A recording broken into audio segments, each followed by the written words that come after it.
The lives of 3 young Tunisian women changed drastically after they were imprisoned by ISIL.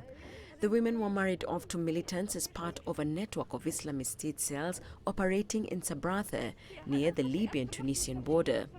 The women's account shed light on how ISIL was able to operate largely undisturbed in Sabratha as the cells, mainly Tunisian members, plotted attacks back in their home country.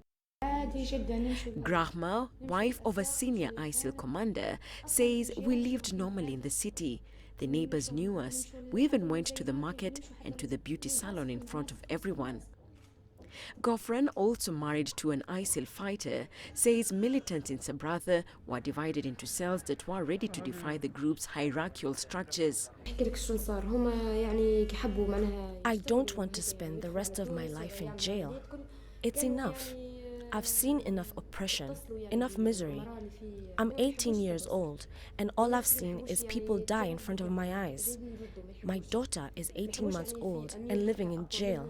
It's enough. I think of the people of my generation, how they are learning in schools and institutions, living with their families, with their father and mother to protect them. They have everything they need. In Libya, the militant group set up a proto-state that followed the model established in Iraq and Syria, which involved taxing residents, enforcing strict rules over dress and education, and carrying out regular public punishments, including executions.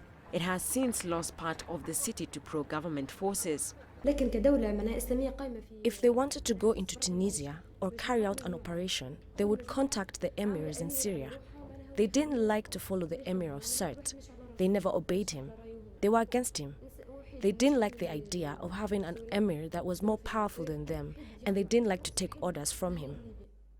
ISIL began expanding into Libya in the late 2014.